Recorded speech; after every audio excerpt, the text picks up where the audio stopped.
Հայաստանի թիվ 1 առևտրային գործընկերը Ռուսաստանն է։ Եվրոպա գնալու համար առաջին բաները, որ դու պիտի անես, տնտեսական կախվածությունը Ռուսաստանից պիտի փոքրացնեիր։ Այն որ պետք է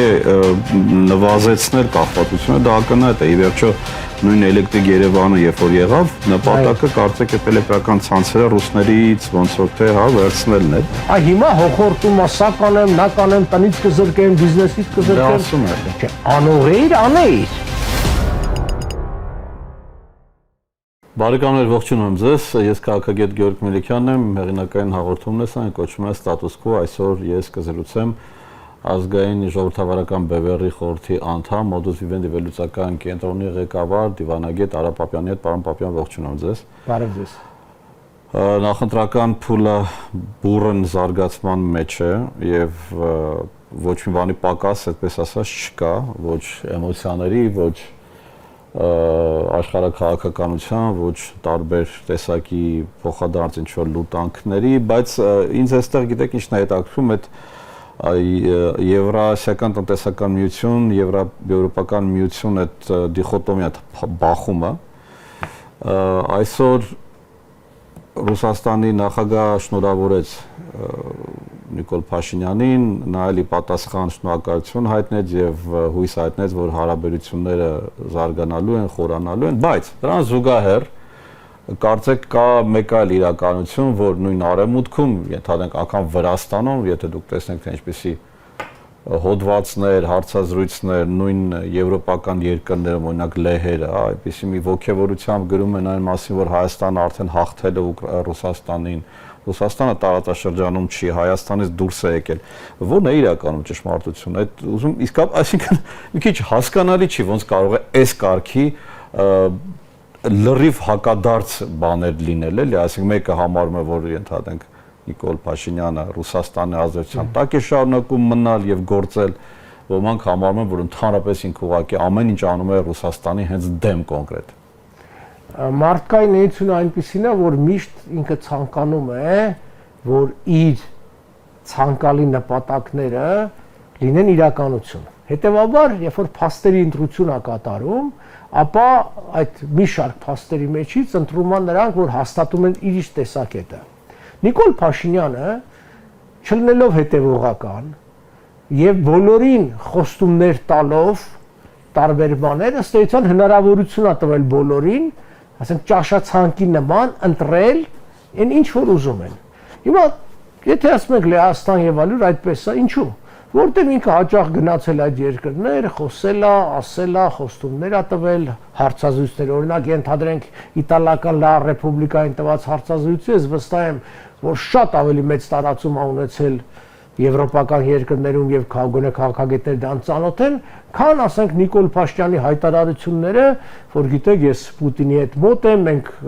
ամեն օր զանգում խոսում ենք, մենք մտադրություն չունենք դուրս գալու ԵԱՏՄ-ից, հապկից դուրս գալու բան չունենք եւ այլն։ Հետեւաբար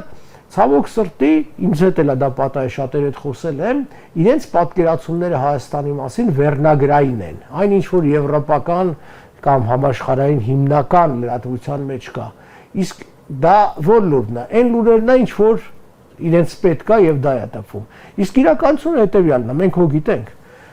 եւ սա ոչ թե մենք այսպես էմոցիոնալ գնահատական ենք տալիս, այլ փաստերով նայենք, այսինքն փաստերը որն է։ 7-8 տարի իշխանություն է Նիկոլ Փաշինյանը։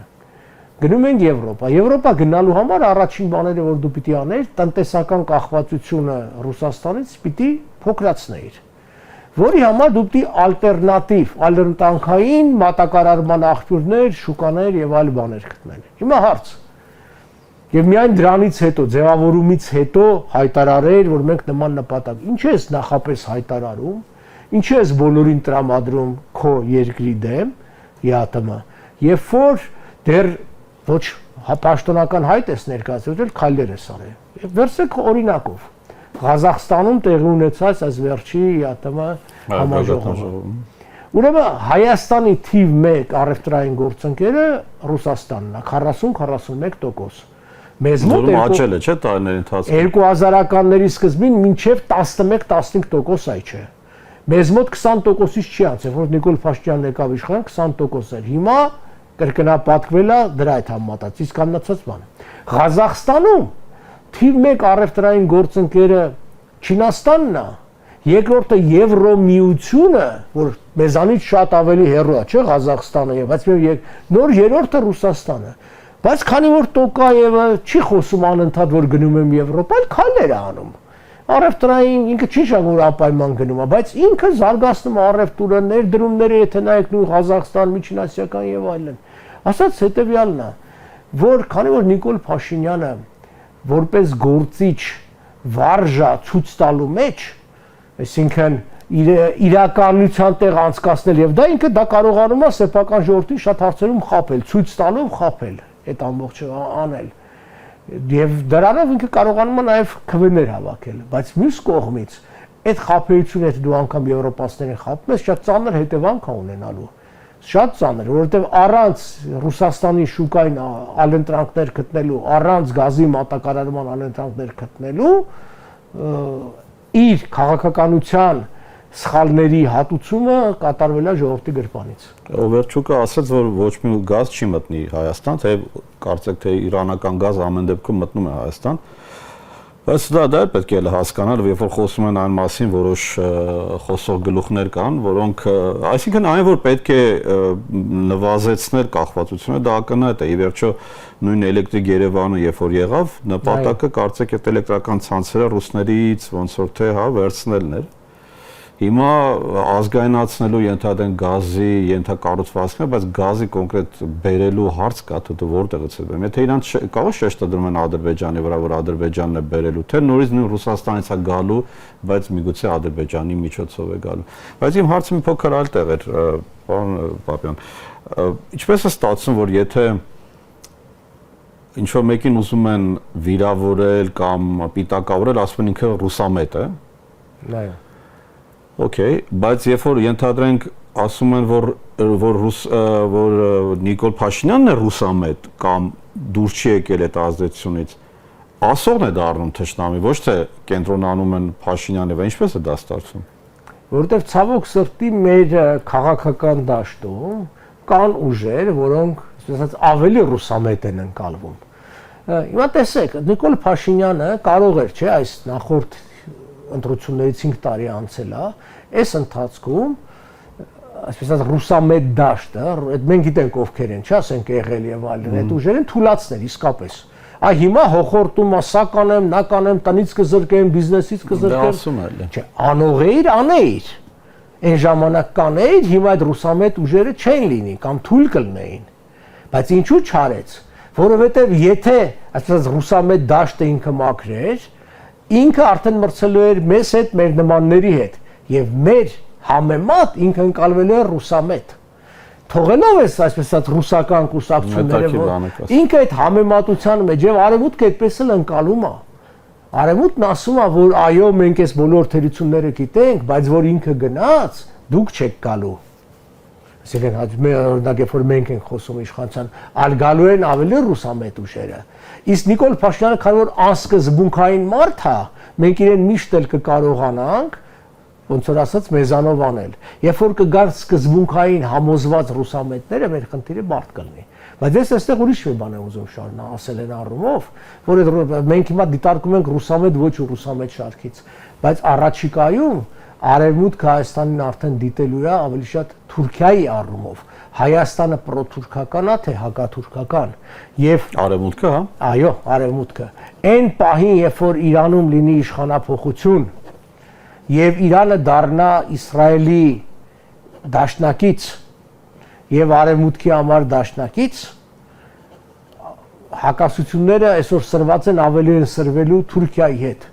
Իսրայել-Թուրքիա հարաբերությունները շատ են սրվելու, արդեն սրված են, գիտեք, Իսրայել, Կիպրոս, Հունաստան, այդ առաստաձևավորում եւ այլն։ Եվ այդ պարագային նույն արևմուտքին պետք է լինելու արդեն ոչ թե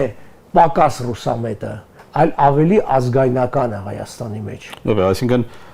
ես ճիշտ հասկացա, դուք ասում եք արևմուտքը պետք է փորձի նայել, թե Հայաստանը պրոթուրքական է, թե հակաթուրքական գծումը եւ որն է իրեն ձեռնտու լինելու։ Այսօր ձեռնատու է Նիկոլ Փաշինյանը, որտեղ ինքը հակառուս է։ Այն պահին, երբ որ Իրանում տեղի կունենա իշխանափոխություն եւ արդեն հիմնական թիրախը Իրանից կտեղափոխվի Թուրքիայի վրա,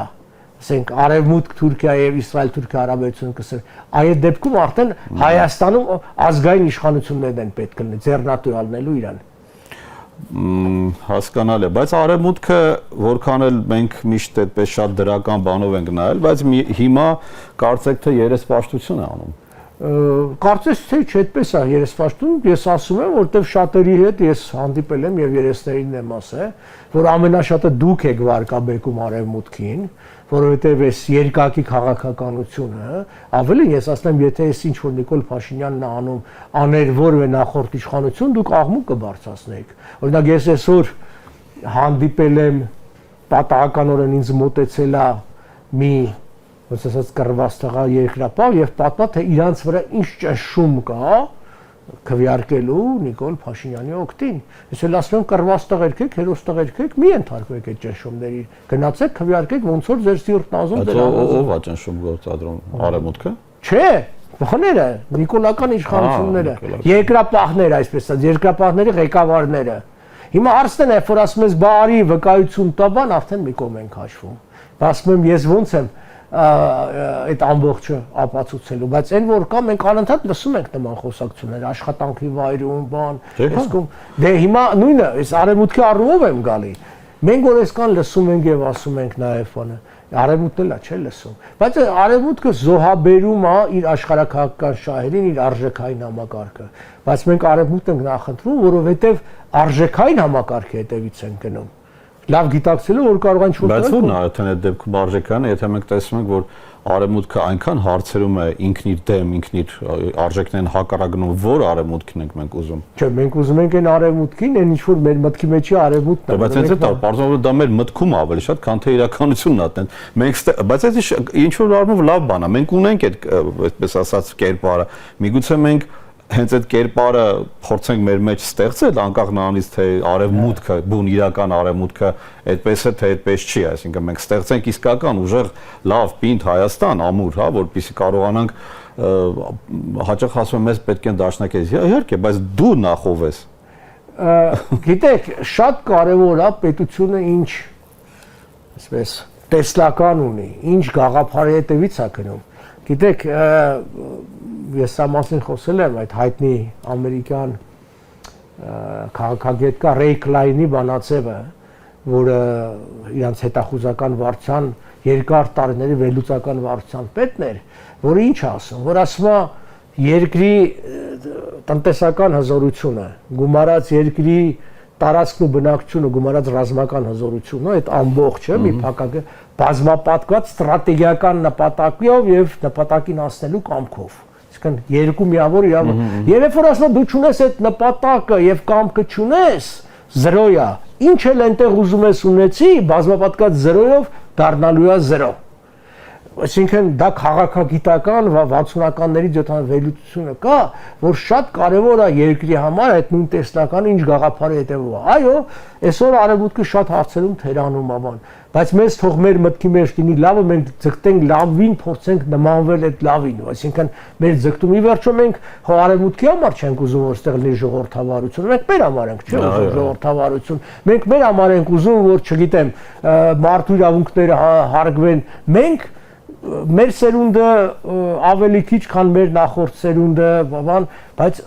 անցել են, չէ, այդ բաների մեջով տառապանքի ոչ միայն Ստալինյան։ Ես ձեզ մի բան ասեմ, քչերը գիտեն, որ երբ որ առաջին մարդու իրավունքների դեկլարացիան էր գրվում հռչակագիրը, որի հեղինակը Անդրե Մանդելշտամն էր, ռուս իրավաբան եւ այլն, առաջի տարբերակի մեջ առանձին բաժին կար նվիրած հայերի իրավունքների մասին։ Եվ մարդու իրավունքների դեկլարացիան, որ այսօր էս բոլորին հայտնի է, ծնվել է հայերի իրավունքների համար։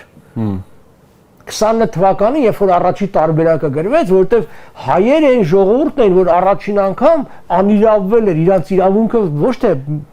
անհատով էր ոտնահարել, այլ մի ամբողջ ժողովուրդ, այսինքն երբ որ մենք Լեմկինի ցեղասպանության տերմինի մասին ենք խոսում, դա շատ ավելի հայտնի է, բայց երբ որ մարդու իրավունքների մասին ենք խոսում, քչերը գիտեն, որ մարդու իրավունքների հիմքում դրված է հայերի տառապանքը։ Ցավալի է, որ մենք տառապանքով ենք այդտեղ բանարեմեր ներդեմ, բայց այդ եղել, ասածս որն է, մենք ենք քիչ ժողովուրդից որ վստահաբար շահելու ենք։ Եթե ժողովուրդներ կա իրանց համար տարբերություն չկա, ինչ կլինի, մենք շահելու ենք խոսքի ազատությունից, չգիտեմ, տնտեսական ազատություն եւ այլն։ Այո, արևմուտքը շատ հարցերում կրկնում եմ իրենց ասել երկակի մոտեցում ցուցաբերում, որը վարկաբեկում է նաև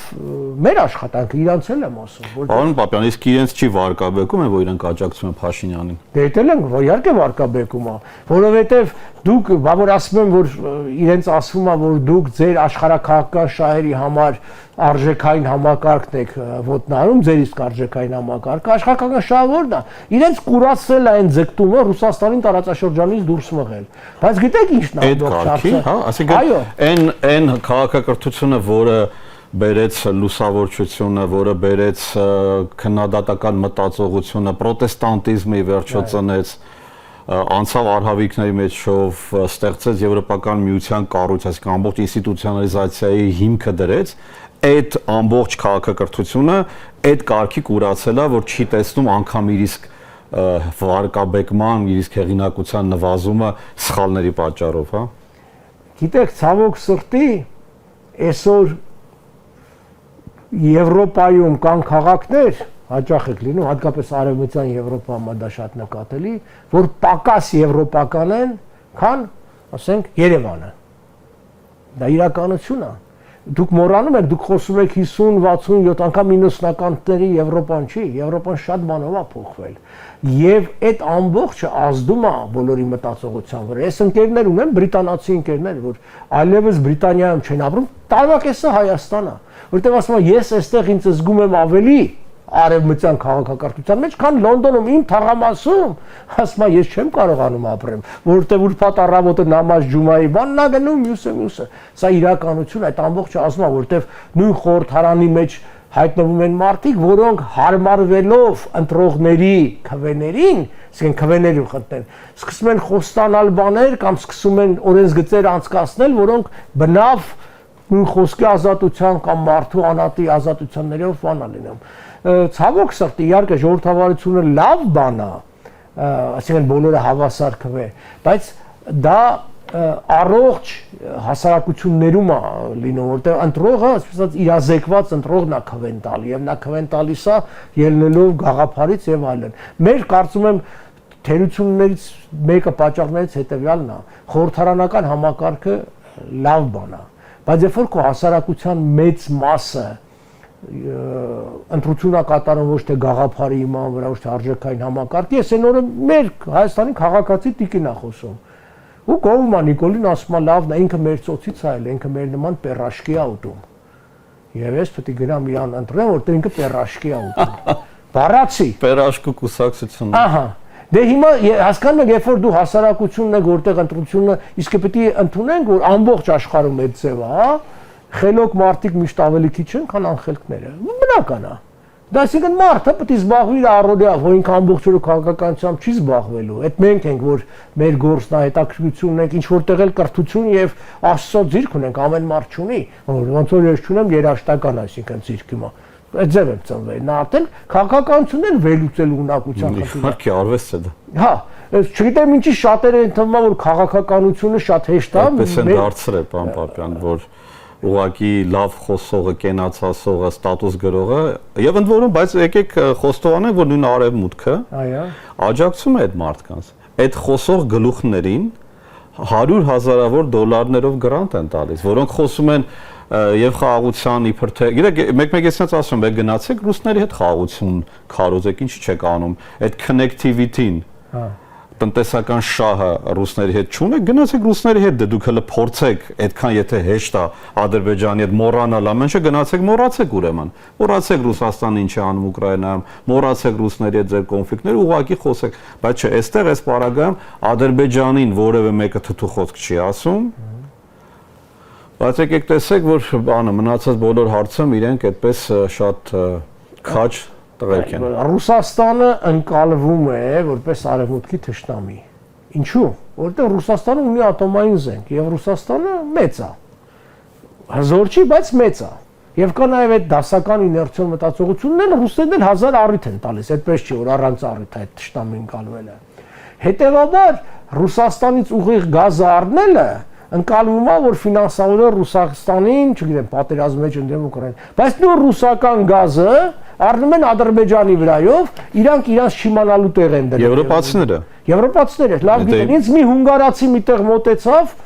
ներողություն խնդրեց բան, ասեց ես եղել եմ Արցախում, եւ ես ամեն ինչ գիտեմ, բայց կներեք Ադրբեջանից գազ են առնում, ուղղակի ստիպված են։ Գերմանացիք են առնում, ավստրիացիներն են առնում, բուլղարացիներն են առնում, 12 երկիր առնում, այն օրն էլ Ալիևը հպարտ դա էր խոսում, ուղղակի իրանք գնում են հետեւյալ, այսինքն Ադրբեջանը վտանգ է Հայաստանի համար,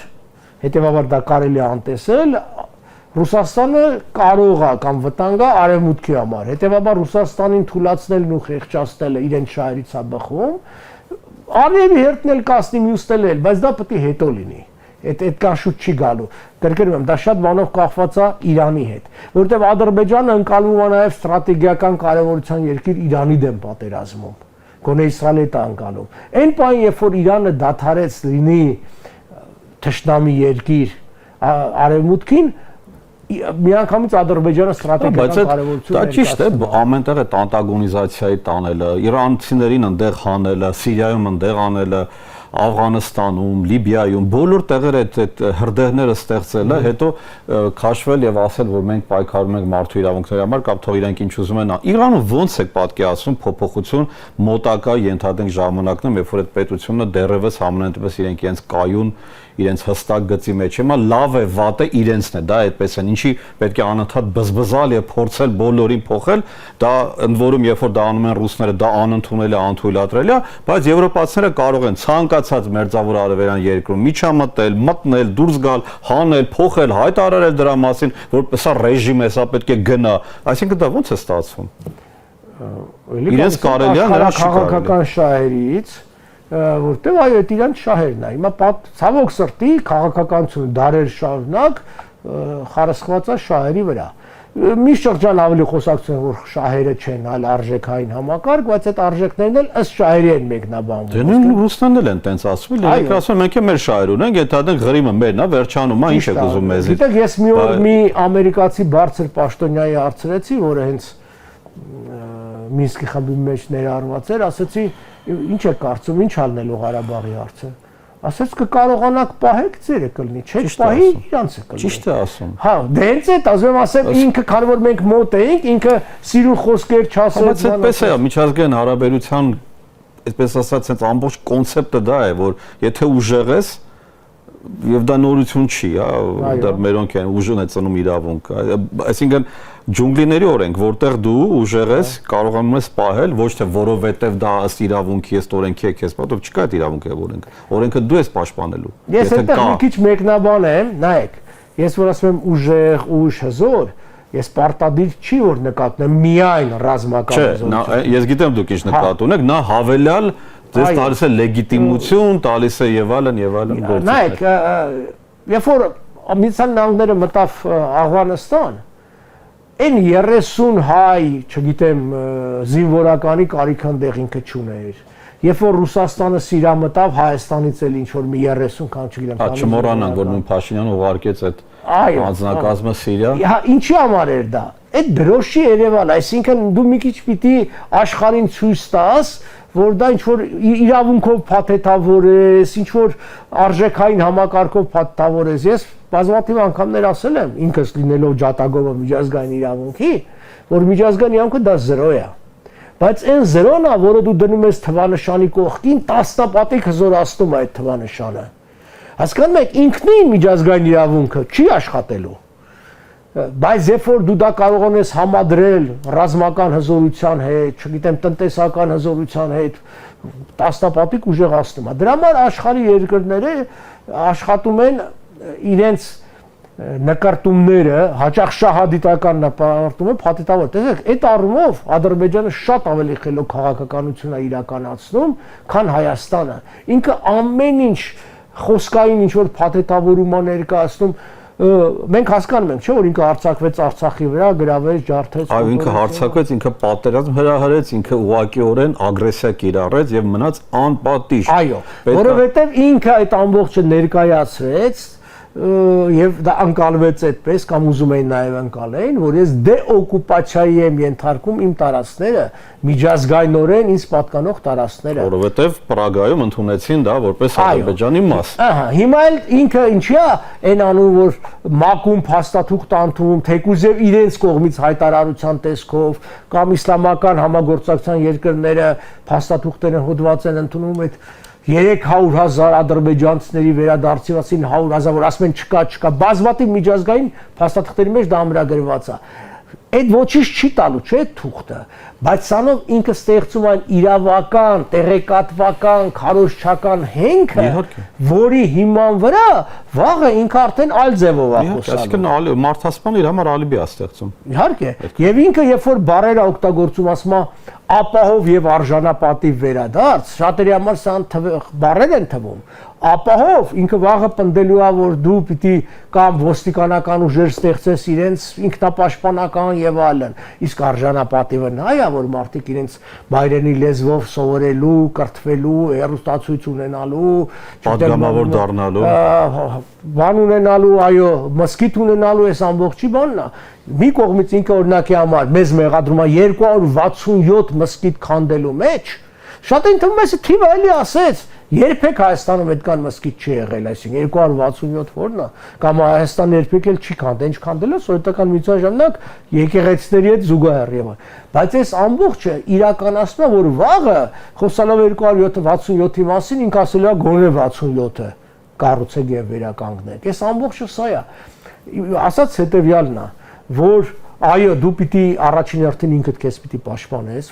բոլոր միջոցներով, որովհետեւ նույն արևմուտքին հարկադրես, որ ինքը իր արժեքներին տեր կանգ, եւ երեսներին պիտի շփստես։ Ես օրինակի համար այդքան միամիտ չեմ, որ այսինքն Ուիլսոն իրավարար վճռով որ զբաղվում եմ ամերիկացիների հետ որ խոսում եմ, բանը, որ ասեմ կանեն, չէ, բայց ես հիշացնում եմ իրանց։ Ասում եմ դուք պարտավորություն եք ստանձնել։ Ճիշտ եք անում։ Հա, թող այդ մնա էդի, թող իրանց այդ բանի մեջ մնա։ Անկախ պետքա կաթեցնել։ Այո, անընդհատ նույնն էլ պետությունն է պարտավոր անել, ցավոք սրտի պետությունը չի անում։ Պարոն Պապյան, շնորհակալություն շատ։ Բարեկամներ, ձեզ եւս շնորհակալություն, հետևեցիք մեր այս հետաքրքիր կարևոր քննարկմանը, շարունակեք հետևել ունեցած բոլոր հաղորդումներին, հաջողություն եմ մաղթում ձեզ, հիշեցնում նաեւ, որ հյուրընկալեցինք ազգային ժողովրդավարական բևեռի խորհրդի անդամ Արա Պապյանին, հաջողություն։